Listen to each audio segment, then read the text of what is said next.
Sesame Place was the last amusement park in the state of Pennsylvania that I needed to visit to check off my list. I was actually pretty excited to visit this park, mostly because I assumed my daughter would have a great time, plus, I was excited to check out Oscar's Wacky Taxi. Well, I can happily say that Oscar's Wacky Taxi is a fun family coaster, but as for the rest of the park, let's say this review is gonna get a little bumpy. So buckle up. Rides and attractions. Sesame Place is a mixed bag when it comes to their rides. The park is actually more of a water park than it is your traditional park, but it has a good mix of water and dry attractions. The park has two roller coasters, Vapor Trail, which is a glorified kiddie coaster, and Oscar's Wacky Taxi, which is a pretty good gravity group family coaster. The rest of the rides in the park are what you would expect to find at any other amusement park, mostly spinning flat rides of sorts. Actually, I'd say that almost every ride, minus the theming, you can find at Six Flags Great Adventure, which isn't too far away. Both of the roller coasters had atrocious operations. I found myself waiting to leave the station on Oscar's Wacky Taxi like up to 5 minutes or more, mostly because there wasn't many people waiting in line, so they would wait till the train was full, or a kid would decide to change seats, not ride, or whatever else. The operators weren't that fast either. In fact, they moved rather slow and seemed not to care that much at all. That was actually the overall consensus I got at the park, but I'll talk more about that when we discuss park staff. The water rides are awkwardly split throughout the park. There are a few water slides that we didn't even know were there until we were headed into the very back of the park to check out some of the rides over there.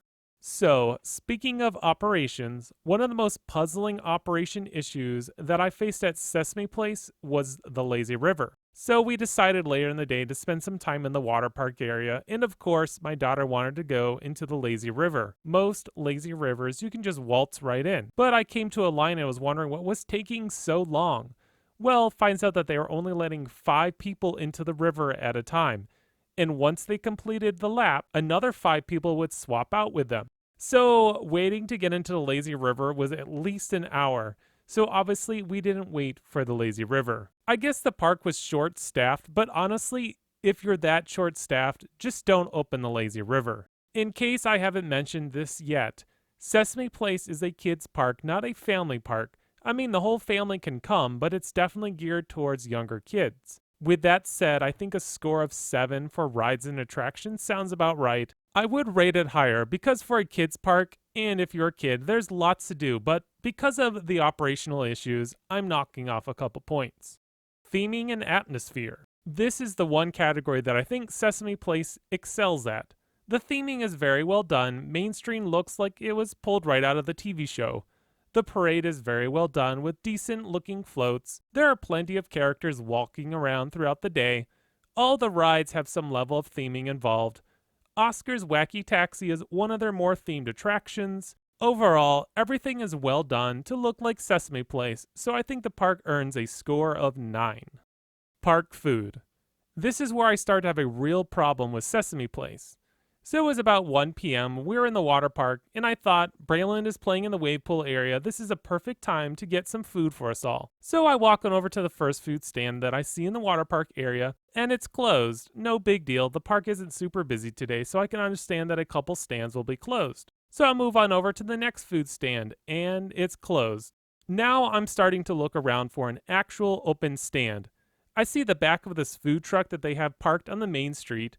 I assume since this is on the main pathway, it'll be open, right? Nope, it was closed. So now I'm getting frustrated. I move along yet to another food stand. I see people walking out with these like lunch boxes. So I thought, well, this one is going to be open. I walk in and there's this lady there. She tells me that the food here was only for a select group of kids. So yet again, another food stand area that was closed. We finally found a food stand that was open, which was actually this cafe gift shop place. The food was really expensive and extremely inconvenient to locate. The park looks like they would offer a good variety of food, even healthy options too, but after spending 30 minutes trying to locate a food stand that was actually open, I can't justify a good score for this category. Oh, and I've yet to talk about the water situation too. So unless we're blind, which is very possible, I didn't look that hard, but we never found a single water fountain in the park, which I can understand if they operate by handing out water at the food stands, but since none of them are open, that creates a problem. There was like one place that you could buy a drink, let alone just get a cup of water. This is outrageous for a kids park. Finding a drink of water should never be this difficult at any park. I'm giving Sesame Place a score of 1 for park food. Park staff. Being a kids park, you would come to expect a certain level of care that you would see with a park staff.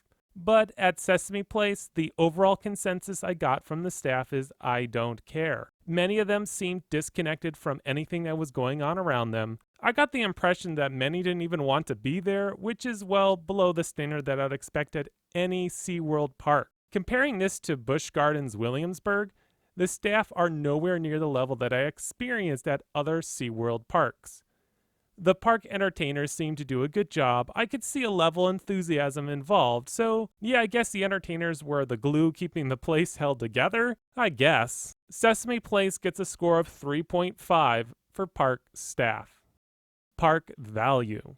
As a recap, this is a small kids park. The capacity for this place is probably about the fifth of what you would get into another SeaWorld park, maybe even less, so yeah, for a smaller park, I'd expect more reasonable prices. Well, not so much. Parking ranged anywhere from $23 to $27, which is about what any other theme park would charge, but I wasn't expecting a smaller park like this to charge that much for parking, but regardless, that's what you get at any other place.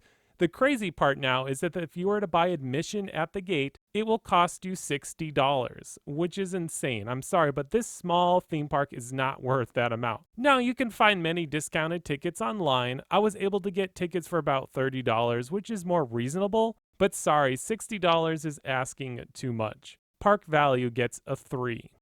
All right, the final score comes to 4.7, which is a below average score.